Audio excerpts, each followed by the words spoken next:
Good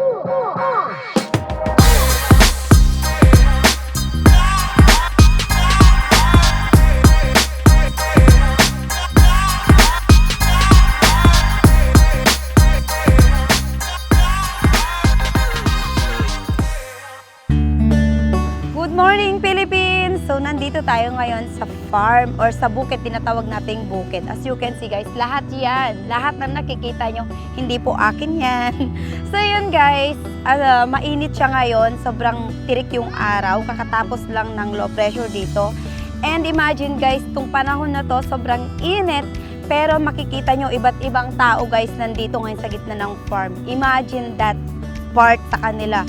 So, gusto ko lang ipagmalaki guys, ng province namin ay isa sa pinaka malaking supplier po sa Kamaynilaan. So, keep it up guys, wala tayong choice kundi maghanap buhay as a farmer. So, here is it!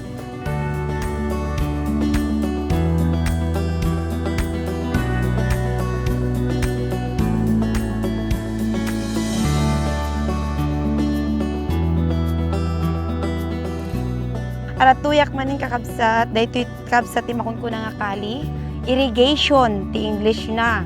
So dahito yapo ti pagalan mi ti danom para kung dagiti taltalon mi for the rice. This is the water for the rice and this is free also guys because this one is from the mountain. As you can see guys na lahat dito ay puro siya mountain and this is the normal water from the mountain or the forest.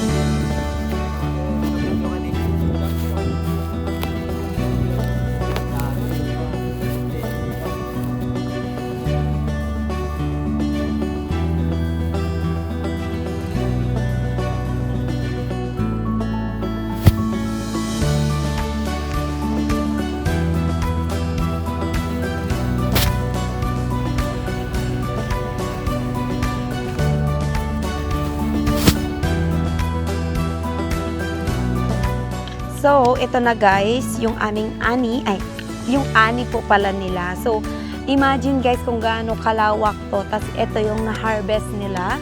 So, after ng harvest, katulad ngayon today, bukas, kung maganda ang panahon kasi hindi po kami pwedeng mag-dry ng rice kung wala po yung araw na ganito kainit. So, tomorrow guys, abangan nyo, magda-dry kami ng palay. So, we call it irik here, Ilocano, irik. In Tagalog, palay.